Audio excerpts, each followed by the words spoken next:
Essa semana vamos dar uma olhada no tema A Esperança do Antigo Testamento. Que tipo de esperança encontramos no Velho Testamento? E para nos ajudar a entender a resposta para essa pergunta, temos conosco novamente o Dr. Alberto Tim, diretor associado do Ellen G. White Estate. Alberto, seja bem-vindo. Me sinto muito honrado em participar desses estudos a cada semana. Vamos dar uma olhada nesse assunto agora. Velho Testamento. Existem muitas histórias no Velho Testamento e muitas vezes as pessoas apresentam a ideia de que há muita dor e sofrimento, morte, coisas terríveis. E você tem um Deus nervoso no Velho Testamento, coisas assim. Eu não sei se isso é completamente bíblico, mas é o ponto de vista que prevalece por aí em alguns lugares. Mas realmente existe um pouco de morte no Velho Testamento e existe também um pouco de esperança, e vamos tentar procurar isso aqui. Quero dar uma olhada no livro de Jó e ler uma passagem aqui, Jó capítulo 19, para iniciarmos o nosso estudo. Jó capítulo 19, começando com o verso 25. Aqui diz: Eu sei que o meu Redentor vive, e que no fim se levantará sobre a terra, e depois que o meu corpo estiver destruído e sem carne, verei a Deus. Eu o verei com os meus próprios olhos, eu mesmo e não outro, como anseia no meu peito o coração. Me parece que Jó estava passando por um grande sofrimento e procurava por algo melhor. Não sei se é isso que ocorria ou não. O que você acha? De fato, não me ocorre outro ser humano, pelo menos que eu saiba, que sofreu tanto quanto ele, quero dizer, Jó. Na verdade, não foi apenas sofrimento físico. Naturalmente havia sofrimento físico, mas ele perdeu seu gado, muito do que ele possuía. E quando você está em problemas, normalmente você espera alguma palavra de encorajamento, de suporte, de conforto. Mas até seus amigos se voltaram contra ele. E pior de tudo, seus filhos morreram. E sua própria esposa começou a falar mal dele. Então ele estava absolutamente sozinho. Eu conheço algumas pessoas que perderam seu filho e certamente isso traz muito sofrimento. Você tem a esperança de ver aquela criança crescendo, e quando aquela criança morre, ou uma pessoa que você ama de verdade, alguém amado, você sente muita dor. Mas você pode imaginar no caso de Jó, com todos esses problemas acontecendo ao mesmo tempo? E cada um de nós, como já mencionei, precisamos de uma palavra de apoio. Se você está sozinho nesse mundo porque ninguém é uma ilha, se ninguém está ao seu lado, você está realmente em uma situação muito ruim. E esse é o contexto que temos aqui. Alguém que estava sofrendo muito. E aí surge uma pergunta também.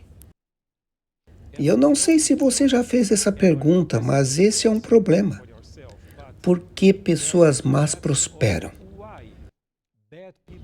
E algumas vezes pessoas boas, que são tementes a Deus, se encontram em situações bem ruins. Não é verdade? Vocês se lembram que até o salmista quase perdeu a sua fé, até que ele foi até o santuário e viu o fim daqueles que estavam prosperando. Então, nesse caso aqui, na situação mais difícil, Jó disse: Não, eu acho que seria melhor morrer agora. Então minha alma irá para o paraíso e eu vou ficar feliz por lá.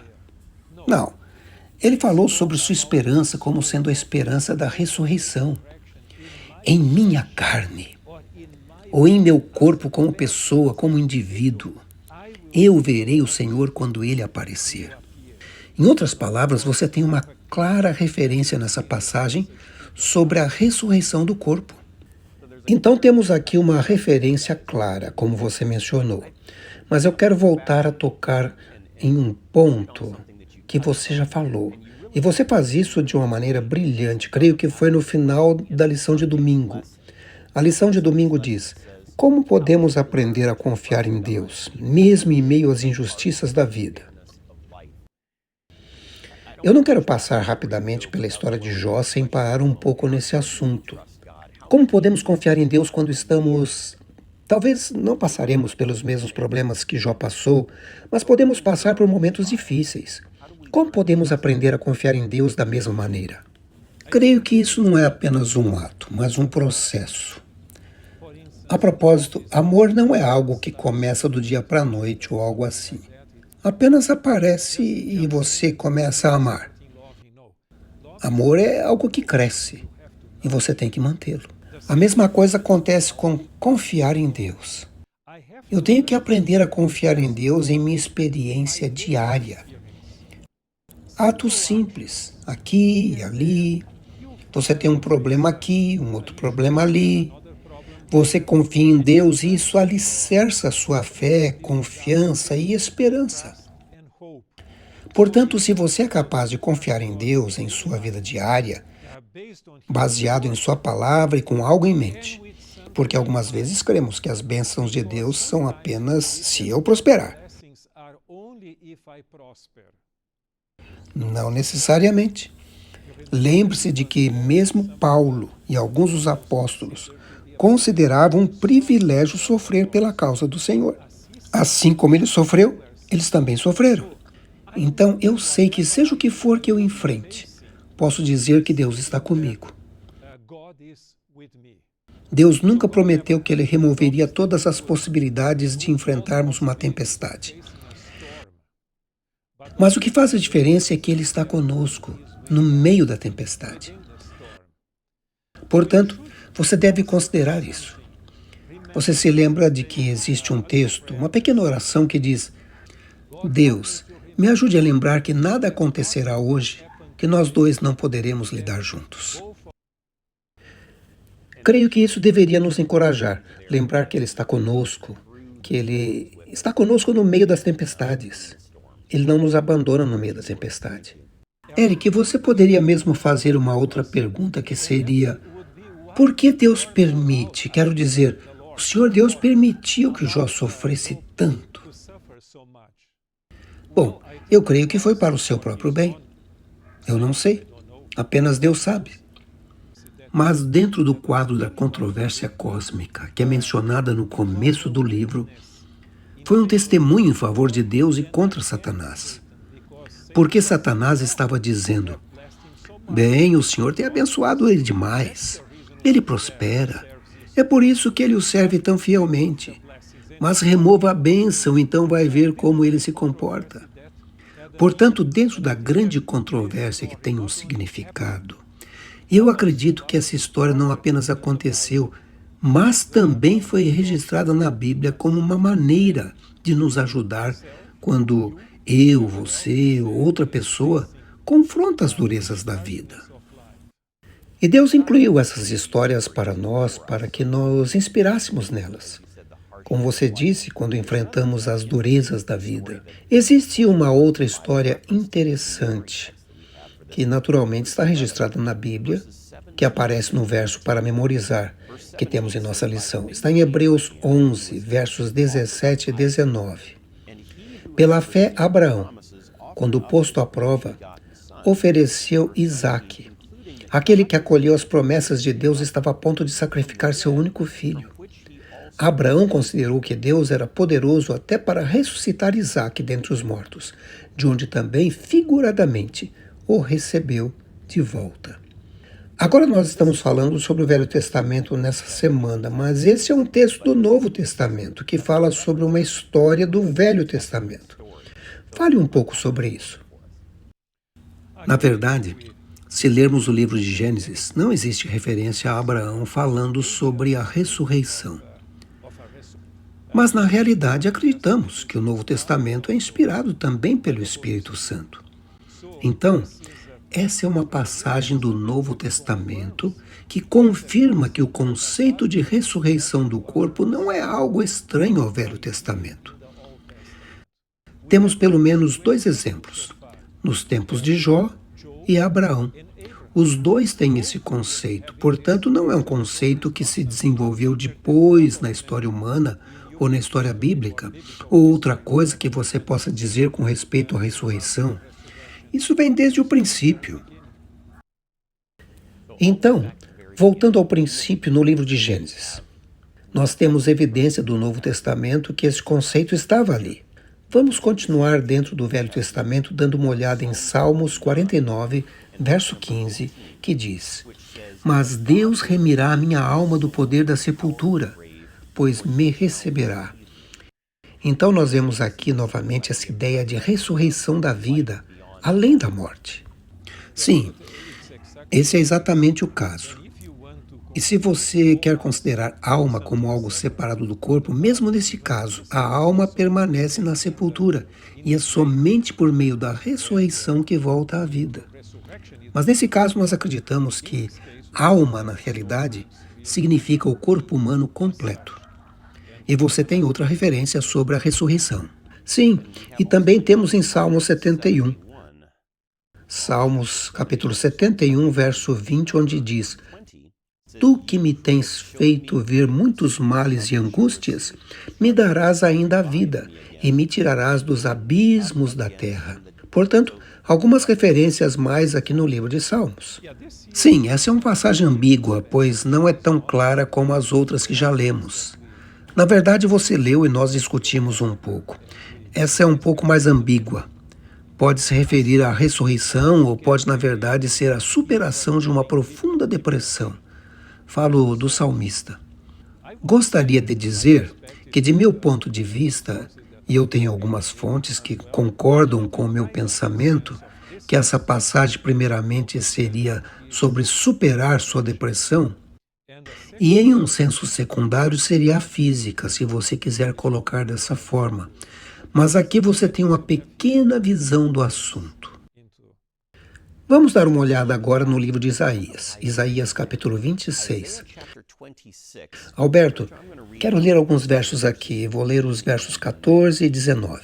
O verso 14 diz: Morrendo eles, não o tornarão a viver. Não parece muito encorajador se pararmos aqui, mas vamos continuar. Falecendo, não ressuscitarão. Por isso os visitaste e destruíste, e apagaste toda a sua memória. Mas então, no verso 19, podemos ver um contraste. Ali diz: Os teus mortos e também o meu cadáver viverão e ressuscitarão. Despertai e exultai os que habitais no pó, porque o teu orvalho será como o orvalho das ervas, e a terra lançará de si os mortos. Portanto, existem os mortos, mas então existem aqueles que saem da terra. Eles não estão mais mortos. Sim, essa é uma passagem com um grande significado, porque, em primeiro lugar, e uma forma negativa, na realidade diz que os injustos, os ímpios, eles não têm vida, e nem a memória deles permanecerá. Então eu creio que essa passagem, olhando por um lado negativo, fala realmente sobre o fim da vida, e até mesmo o fim da memória daqueles que não estão com Deus, os inimigos de Deus. Mas então você tem um lado positivo. E o lado positivo é que haverá a ressurreição.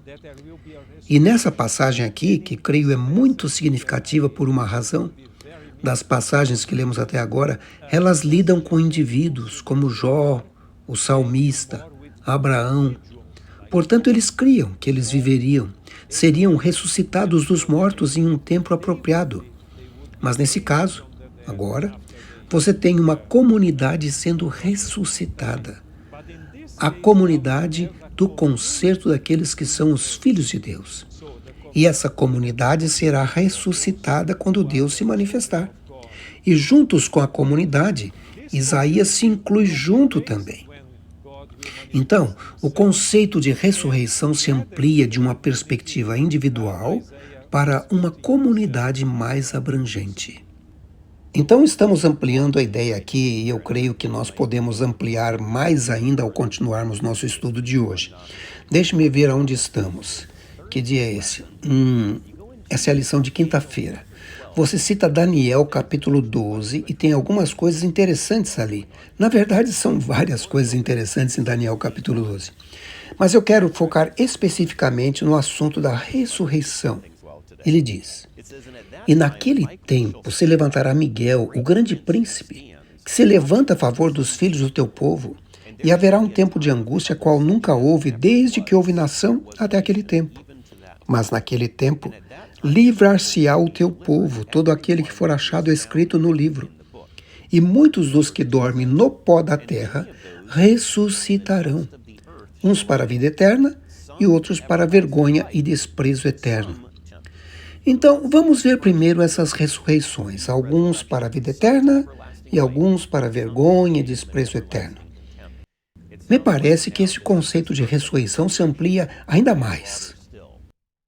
Sim, porque, como mencionamos antes, nós temos indivíduos tendo esperança da ressurreição, então passamos para a comunidade. E, naturalmente, em Isaías, a ideia poderia ser de que o ímpio não teria a vida eterna. Somente aqueles que foram ressuscitados, que permaneceram em Deus. Mas agora se torna mais claro ainda nesse verso. O cenário se abre onde você tem agora os dois, os justos e os injustos, sendo ressuscitados. Naturalmente, um grupo, quero dizer os justos, para receber a vida eterna, então outro grupo, sem a vida eterna, para ser punido. Portanto, esse conceito que é colocado aqui no livro de Daniel é muito mais amplo e é mais aberto ainda nos ensinos de Jesus, nos evangelhos e especialmente no livro do Apocalipse. Você deve se lembrar que os livros de Apocalipse e Daniel se unem. Em outras palavras, muitos dos tópicos ou temas do livro do Apocalipse são algo, ou melhor, eles têm suas raízes, estão enraizadas no livro de Daniel. Portanto, até mesmo os ímpios serão ressuscitados. E, naturalmente, há um propósito para que isso ocorra. Será dado a eles a oportunidade de reconhecerem o fato de que Deus é bom e lhes deu a oportunidade de serem salvos. Mas eles a desperdiçaram. E esse é um sinal de um Deus que ama, um Deus que cuida. É uma evidência que precisa ser apresentada perante o universo que o plano de Deus é o correto e o plano do adversário é o errado. Mas eu estou divergindo do tema e me aprofundando em outro tema. Vamos tomar outra direção. Em Daniel capítulo 12, verso 1, fala sobre Miguel. Quem é Miguel? Bem, existe uma tendência em identificar Miguel apenas como um ser angelical por causa da palavra arcanjo, usada em alguns lugares da Bíblia. Portanto, ele poderia ser apenas um anjo. Mas tenha cuidado com isso, porque o anjo do Senhor, em alguns casos, se refere ao próprio Senhor, porque a palavra anjo significa um mensageiro. Portanto, nesse caso, ele poderia ser o chefe dos mensageiros. Mas creio que a melhor maneira é permitir que o livro de Daniel responda essa pergunta. E você tem, por exemplo, em Daniel 8:11, você tem a referência ao príncipe dos exércitos.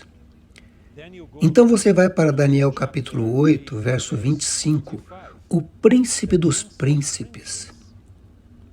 Então temos uma passagem crucial em Daniel 9:25, Messias, o príncipe.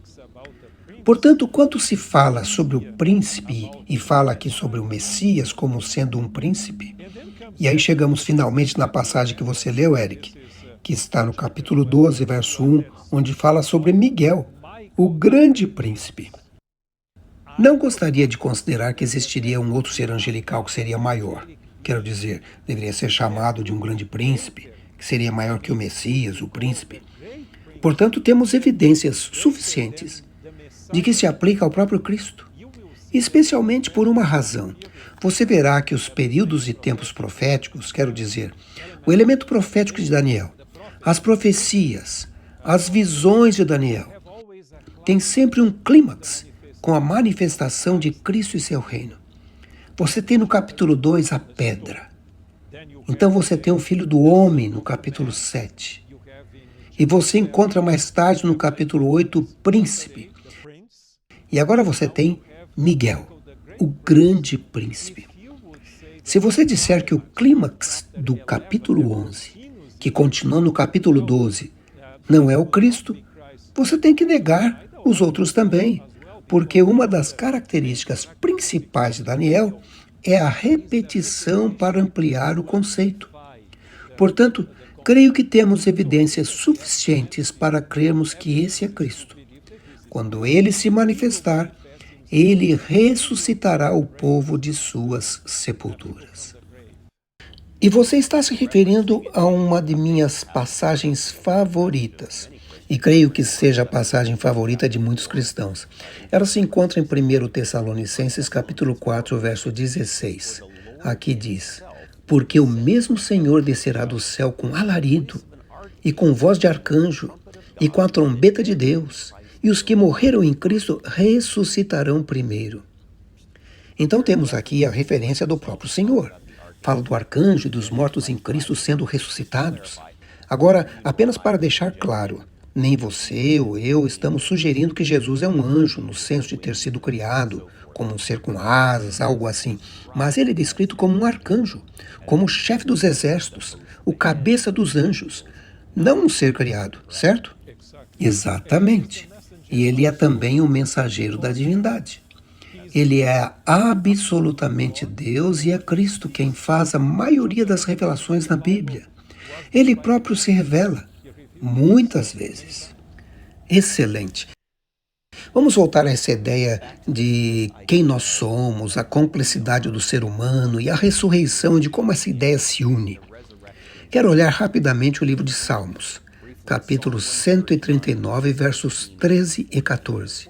Infelizmente, não temos muito tempo para estudar mais profundamente, mas o verso 13 diz: pois possuíste os meus rins, cobriste-me no ventre de minha mãe. Eu te louvarei porque de um modo assombroso e tão maravilhoso foi feito. Maravilhosas são as tuas obras e a minha alma o sabe muito bem. Somos seres muito complexos e ainda assim Deus pode nos ressuscitar. Bem, sinto muito pelo povo da computação, que são fascinados com os computadores, tecnologia e o mundo cibernético, ou seja lá o que for que você queira colocar junto. Mas não existe nenhuma máquina que tenha sido desenvolvida pelo ser humano que tenha a complexidade de um corpo humano. E eu estou me referindo especialmente ao cérebro humano. Existem muitos estudos que têm sido feitos nessa área. Os cientistas tentam explicar como seria. E apenas para começar com o cérebro. Como então explicar o que é a vida? Nós a aceitamos como é, uma dádiva.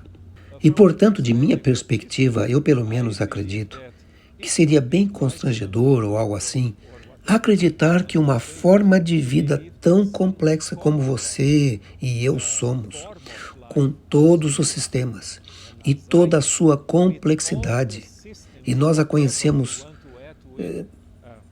muito pouco sobre ela, seria construída apenas para durar, para existir por poucos anos. Creio que exista algo mais, mesmo quando visto de uma perspectiva existencial. Creio que os seres humanos, como somos, não foram feitos apenas para vivermos essa vida. Mas a nossa esperança, a esperança que encontramos no Velho Testamento e também no Novo Testamento, mostra quão valiosos fomos criados à imagem de Deus e sua semelhança para vivermos para a eternidade. E até existe uma passagem que diz que Deus colocou a eternidade em nossos corações. Portanto, se Deus colocou a eternidade em nossos corações, significa que olhamos adiante para a eternidade. E a única maneira de fazermos isso é se tivermos um relacionamento com Jesus Cristo.